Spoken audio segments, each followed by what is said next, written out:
encontramos en el Museo Arqueológico Benoarita para celebrar y conmemorar el Día de Canarias. Y qué mejor que hacerlo recordando y haciendo un recorrido por el legado patrimonial que nos dejaron nuestros ancestros. Al fin y al cabo, los indígenas de Benoares fueron los primeros que ocuparon esta tierra hace algo más de 2000 años.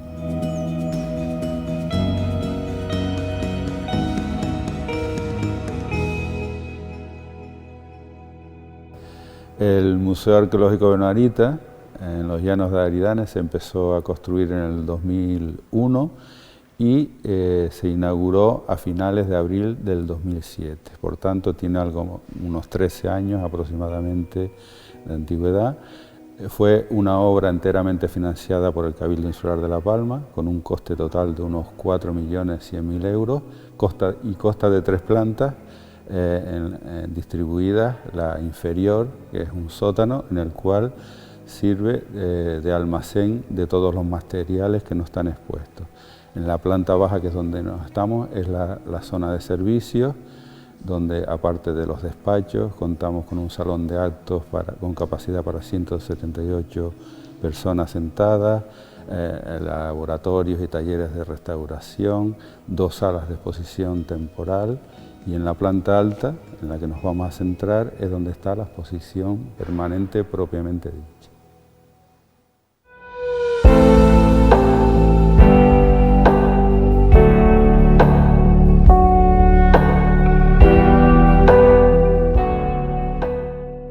Estamos en la sala de exposición permanente del Museo Arqueológico Benoarita, tiene algo más de 900 metros cuadrados y la intención cuando se creó el museo fue dar a conocer los diferentes aspectos de la vida y cultura de los benoaritas que vamos a ver a continuación, también recuperar y conservar los restos arqueológicos benoaritas, fomentar y propiciar las investigaciones y excavaciones arqueológicas, y la más importante de todos quizás fue recuperar todas las colecciones y restos arqueológicos que estaban en colecciones privadas, que estaban en diferentes lugares fuera de la isla, como el Departamento de Arqueología de la Universidad de La Laguna y de Las Palmas, etcétera, ¿no? Entonces, el museo se crea con 3 colecciones arqueológicas fundamentales, que fueron la de la Cosmológica y luego 3 colecciones privadas, la de Miriam Cabrera Medina, don Ramón Rodríguez Martín y Tomás Oropesa. Sin embargo, a raíz de la apertura, la avalancha de donaciones de restos arqueológicos, sobre todo productos de hallazgos casuales, fue tan importante que a los 3 años de abierto el Museo Arqueológico Benoarita, tuvimos que hacer una remodelación y ampliación para exponer muchos de esos restos. Hay que dejar claro que la inmensa mayoría de las piezas que van a ver son piezas originales que hasta entonces estaban desperdigadas en diferentes lugares.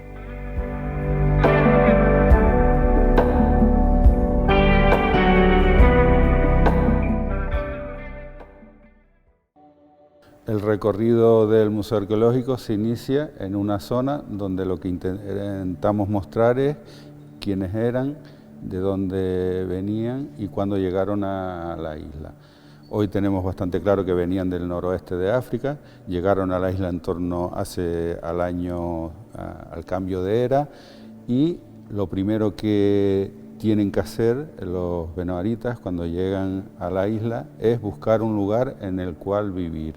Seguramente era un territorio con un paisaje, un relieve y una vegetación totalmente diferente al que conocían, pero lo que hicieron fue aprovechar el territorio. Entonces, aquí tenemos una representación de Benoares con la compartimación que hacía cuando llegaron los conquistadores a finales del siglo XV. Había 12 cantones independientes, en la mitad norte coinciden prácticamente con los municipios actuales, lo único que varía es el nombre, y también que el actual municipio de Punta Gorda estaba incluido dentro del cantón de Tijarafe, ¿no?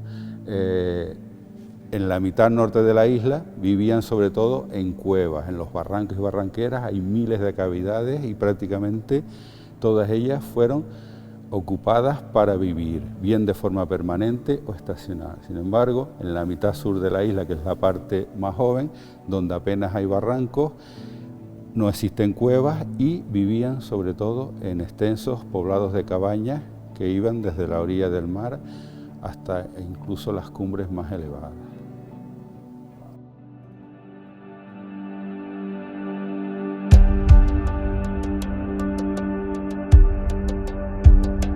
Bueno, en el museo hay una reconstrucción de 3 cabañas benavaritas. Un poco el modelo que se ha seguido es el del poblado que se encuentra al lado del refugio del Pilar en El Paso, y como pueden ver son construcciones bastante pequeñas de forma circular u oval. La altura era más o menos 1,70, la que ven ahí.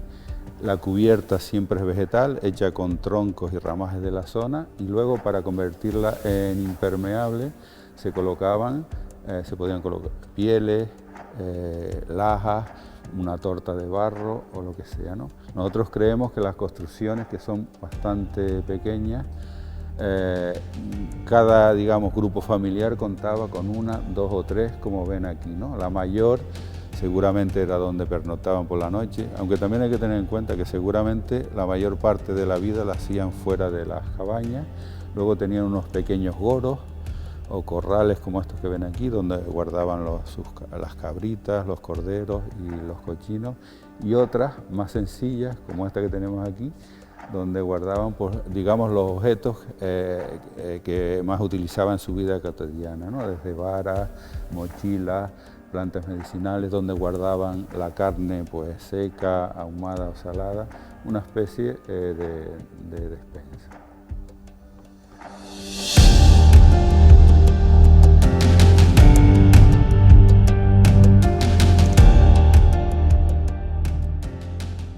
En el museo tenemos expuestas algo más de un centenar de piezas de cerámica, que es una de las joyas de la arqueología de La Palma. Su importancia se debe sobre todo porque su decoración es la única de Canarias donde los investigadores, con ver la decoración que tiene, sabemos o podemos hacer una cronología relativa del momento en el que se hizo.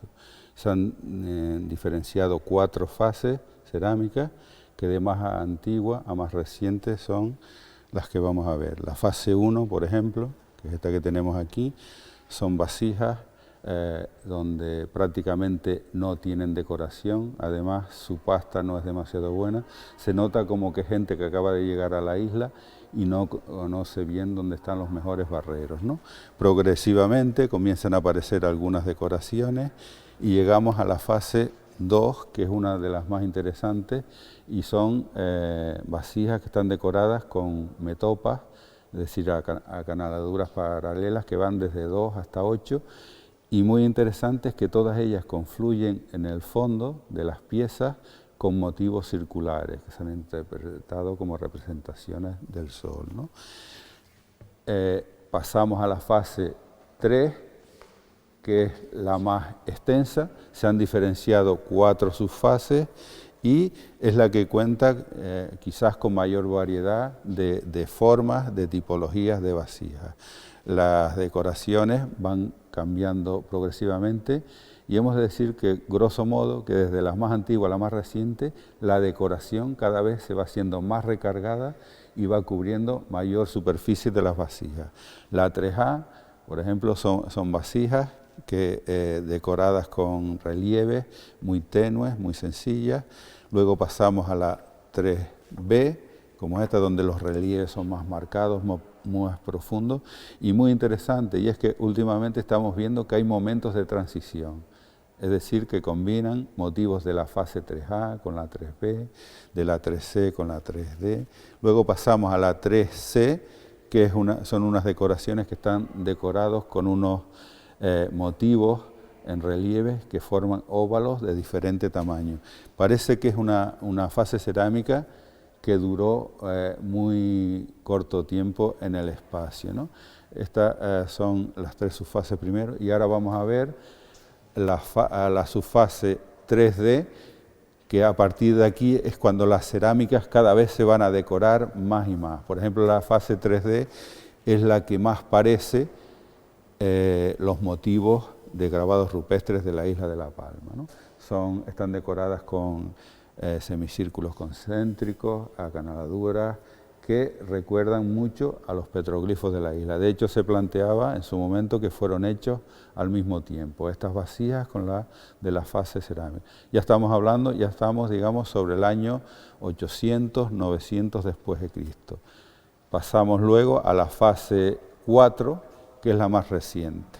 Se supone que durante las fases cerámicas 1, 2 y 3 fueron hechas por el grupo humano primigenio que llegó a la isla de La Palma hace unos 2000 años, pero creemos que en torno al año 900, 1000 después de Cristo, llegó otro grupo de gente, también procedente del noroeste de África, que fueron los que hicieron la cerámica de la fase 4. Se diferencian dos subfases y nosotros los arqueólogos la conocemos como cerámica africana. De hecho, todavía en zonas del Sáhara hay vasijas que recuerdan poderosamente a esta vasija. Se conocen dos subfases, como decía.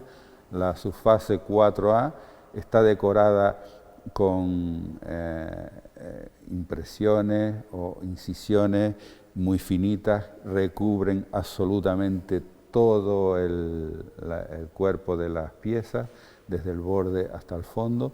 Sin embargo, su pasta no es muy buena, es decir, son cerámicas que se rompen y se desmenuzan fácilmente, ¿no?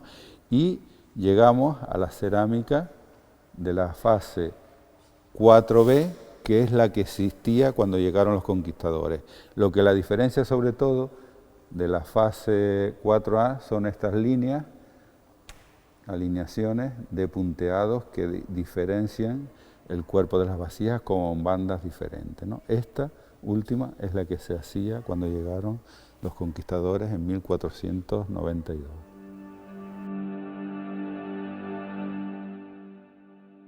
El tamaño y la forma de las vasijas benemaritas es muy rico y muy variado, ¿no? Hay de todas las formas, hay algunas que llamamos microcerámicas, muy pequeñitas, que parece que están realizadas como para colocar sustancias especiales, pero hay otras muy grandes y dentro de ellas sobresalen estos que vemos aquí, se conocen como esferoides, que como pueden ver tienen 60 o 70 centímetros de altura. No sabemos muy bien para qué se utilizaban, seguramente para contener líquidos o algo de eso, pero son unas piezas que solo se hicieron en un momento muy concreto, que es este, que coincide con la fase 3A y 3B. Seguramente porque su fabricación era muy complicada y se rompían con demasiada facilidad.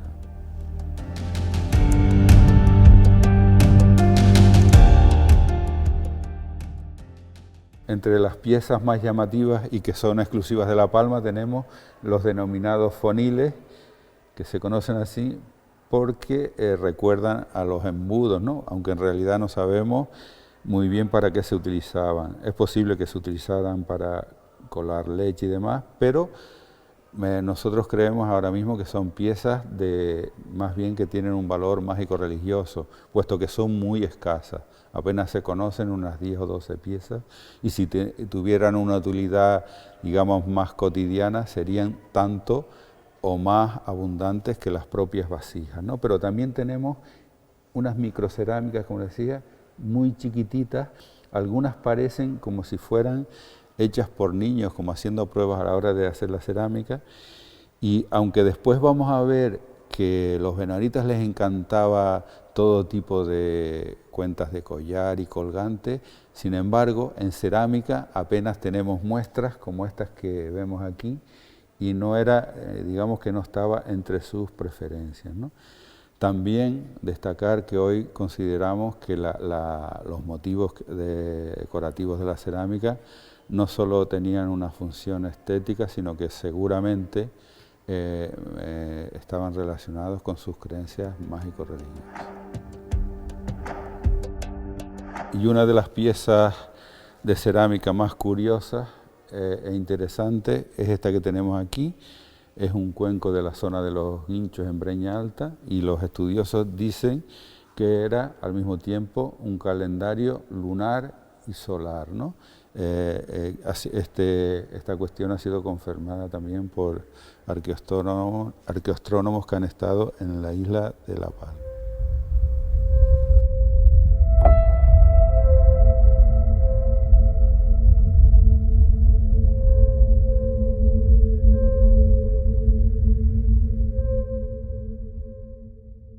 En Canarias no existen metales, pero sí hay una materia prima que es muy abundante, son las piedras, el basalto, la obsidiana. Entonces, en estas materias primas van a ser infinidad de objetos que les servían pues, para moler, para machacar, para cortar, para pulir, como son todas estas piezas que vemos aquí. Pero debemos destacar dentro de la industria lítica estas piezas que nosotros las llamamos esferoides y que también son exclusivas de La Palma, sobre todo aquellas que son decoradas. Como pueden ver, algunas se decoran con araduras, tienen formas de pico, hay piezas muy bonitas como aquella de allá, donde por el color y la textura sabemos que fueron sacadas del complejo basal en el Barranco de las Angustias, y este tipo de objetos, voy a repetir, no existen en el resto de las Canarias, por lo menos las que están decoradas. Pero antes les comentaba el tema de que a los benavaritas les encantaba todo tipo de adornos personales, y uno de los más raros es estos que ven aquí, son colgantes elaborados en diferentes piedras, texturas, algunos están decorados con incisiones o de piedras raras como el último de arriba, donde ese color blanco vuelve a ser típico del complejo basal, ¿no? No solo entre las más abundantes están las muelas de molino de mano, pero no todas eran para moler. Estas de aquí debajo, que son más pequeñas, parece que eran una especie de contrapeso que las utilizarían pues seguramente para sujetar redes de pesca al fondo del mar, para estirar las pieles de los animales. Y llegamos a la industria malacológica. La industria malacológica es la que está hecha en conchas marinas, pero fíjense la enorme variedad de colgantes y cuentas de collar que hay, desde lapas, burgados, ostiones, cipreas, vértebras de pescado. Si se fijan aquí, el 29 es un precioso collar de una cueva funeraria de Tijarafe que está hecha con vértebras de pescado y pequeñas cuentas hechas en conchas marinas, o las columbelas que aparecen a cientos en los yacimientos, se perforaban y se los colgaban, ¿no? Y estos que están aquí, el 18 por ejemplo, son colgantes muy pesados, están hechos en marfil, seguramente sea de alguna ballena o algún cachalote que apareció muerto en las costas de La Palma. La industria ósea benavarita también es una de las joyas, ¿no? Yo no conozco desde luego en ninguna otra isla de Canarias que haya tal variedad de punzones, tamaños, formas, seguramente cada uno con una función muy específica. Algunos de ellos eran quemados, con incisiones, decorados. Fíjense las cuentas y colgantes de collar, utilizaban a veces huesos enteros, simplemente haciéndoles una perforación. Los punzones y las portapunzones, una especie de estuche en los cuales se metían los punzones, que seguramente se hacían para evitar que la punta de los punzones se rompiera, ¿no? Aquí otra gran variedad de punzones, de cuentas de collar, de agujas. Tenemos este de aquí, que es una cuchara, también labrada en marfil, que procede de la zona del Barranco de Iscagua, ¿no? En piel y madera, pues al ser materiales perecederos, pues prácticamente la mayoría de las piezas han desaparecido, pero entre las más interesantes destaca este cestito que está aquí, procede de Barlovento, está hecho en un tronco de drago y está forrado con una finísima piel, seguramente de cabra o de oveja, y las costuras son realmente finísimas, ¿no? También tenemos estos cestos hechos en fibra vegetal, proceden de una cueva funeraria de Barlovento, en la zona de La Mondina, y estas cuerdas trenzadas que aparecen aquí son típicas de los yacimientos funerarios. Cuando una persona se moría, da la impresión de que envolvían el cuerpo en pieles y esas pieles se ataban con cuerdas de este tipo, que puede ser tanto de pelo como de fibra vegetal, ¿no? También en madera tenemos pues estos objetos que están aquí, son únicos también en la arqueología de Canarias, son 4. Nosotros los llamamos boomerang o croces, sabemos que formaban parte de cuevas funerarias, una de Breña Alta y otra de San Andrés y Sauce, pero luego tenían varas o mocas. Si a estas varas se le ponía en un extremo un cuerno de cabra, es lo que los benoaritas llamaban mocas, ¿no?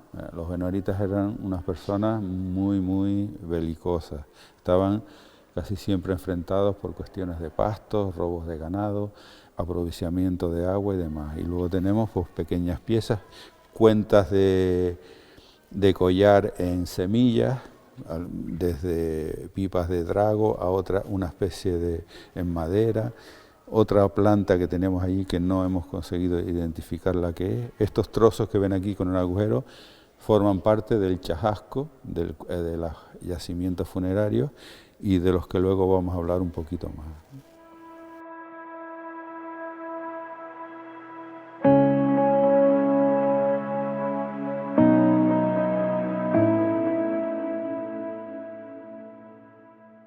Pero sin duda, la verdadera joya de la arqueología de La Palma son los grabados rupestres. Actualmente se conocen en la isla más de 500 yacimientos, entre los cuales destacan los motivos geométricos ejecutados con la técnica del picado. Aparecen desde la orilla del mar hasta las cumbres más elevadas y los motivos predominantes son espirales, como estas preciosas que vemos aquí, círculos y semicírculos concéntricos y meandriformes.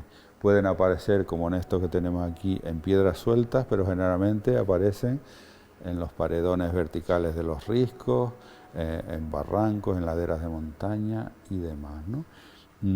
No sabemos exactamente para qué se hicieron, pero nosotros sí creemos que tienen que ver con el tema de ritos propiciatorios de petición de lluvia. El agua, tanto entonces como hoy, era vital para la forma de vida que ellos tenían, centrada fundamentalmente en la ganadería. Si llovía habían pastos y si habían pastos había leche, que era uno de sus alimentos fundamentales.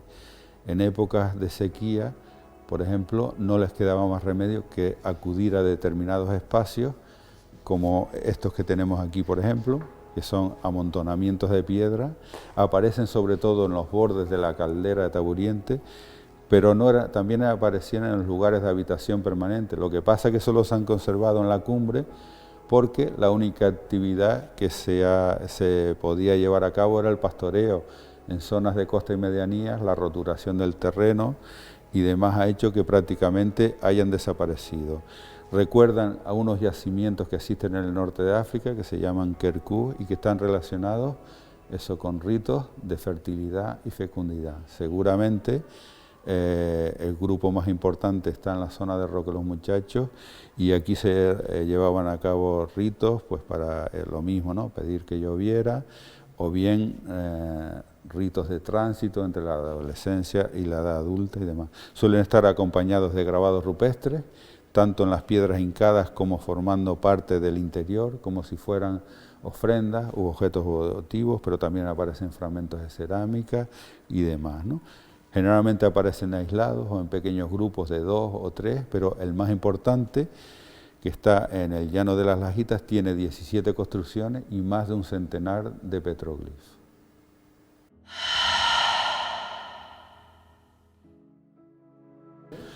Los benoaritas también tenían unas costumbres funerarias bastante variadas y practicaban 3 ritos fundamentales. El más importante era la inhumación en cuevas, que luego se tapiaban, y el tratamiento que usaban era sobre todo la deposición del cuerpo en el suelo. Pero había algunos personajes más importantes, como este que tenemos aquí, que procede del barranco del Espigón en Punta Llana, que se momificaban, ¿no? El cuerpo se envolvía en pieles, se hacía tratamiento del cuerpo, aparecen las cuerdas trenzadas que amarraban esas pieles, y demás. Pero también en La Palma se ha documentado muy bien, y arqueológicamente hablando, la práctica de la cremación. Aquí tienen, por ejemplo, restos humanos quemados de una cueva funeraria de la zona de La Grama en Breña Alta, ¿no?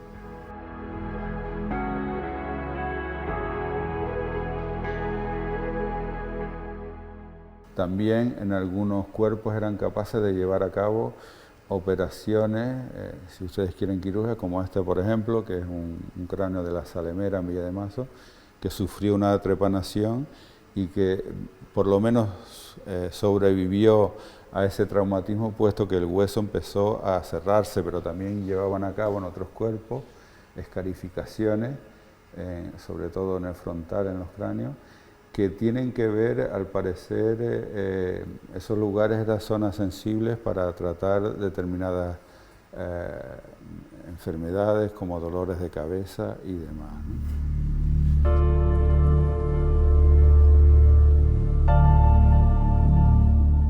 El rito principal que hacían los benavaritas era la inhumación en cuevas. Cuando una persona se moría, la metían dentro de una cueva.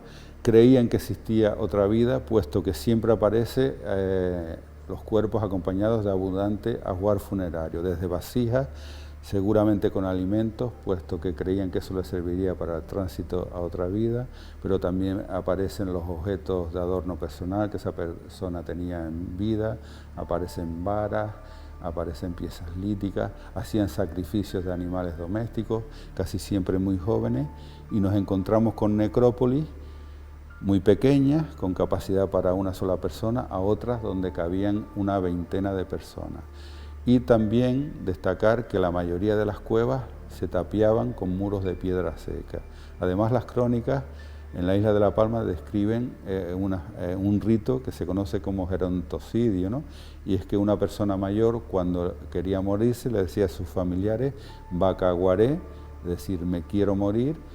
Esas personas la introducían dentro de una cueva, tapiaban la boca de la cavidad y esa persona pues se dejaba morir de inanición.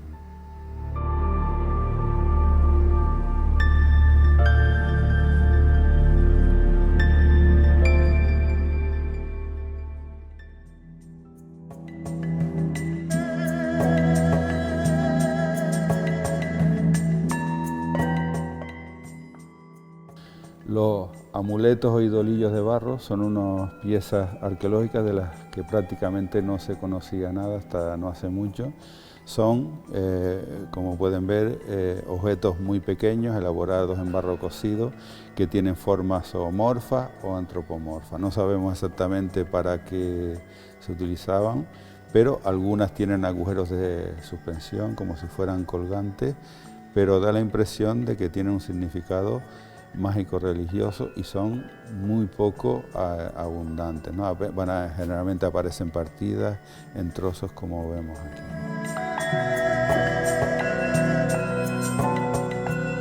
Los benavaritas, aunque conocieron la agricultura, tenían una actividad fundamental que era el pastoreo. De sus rebaños de cabras, ovejas y cochinos dependía prácticamente toda su vida. Entonces, todo su ciclo anal estaba enfocado para conseguir pastos a lo largo de todo el año. Entonces practicaban una explotación estacional de las diferentes zonas hasta llegar a la cumbre, a los bordes de la caldera, cuando llegaba el verano, puesto que en el resto de la isla no existían otros alimentos, ¿no? Pero también cada vez estamos más convencidos de que la práctica de la pesca y el marisqueo era fundamental para la supervivencia de los grupos, especialmente cuando llegaba el verano y escaseaban otros alimentos como la carne y la leche.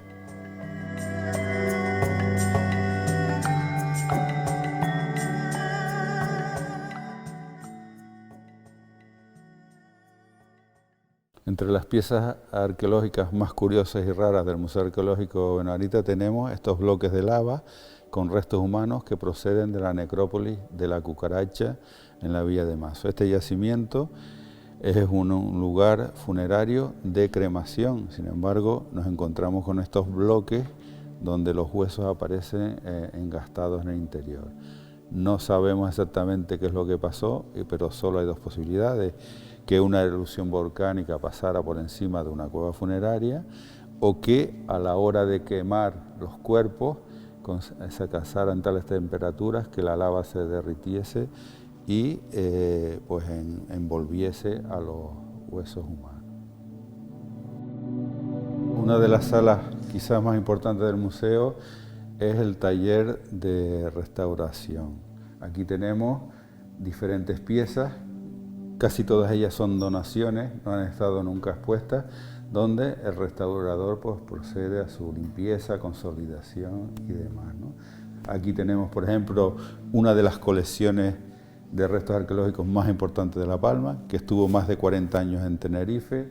Son los restos de la Cueva Chica de Punta Llana, de la colección de Domingo Acosta Felipe, con la cual vamos a realizar una exposición, es verdad que seguramente la más importante exposición temporal que se ha hecho y se va a hacer en la isla de La Palma, pero ya la tenemos aquí en nuestra isla, y aquí por ejemplo también es donde la paleoantropóloga Nuria Álvarez pues está realizando sus estudios para su tesis doctoral sobre los restos humanos benabaristas, ¿no?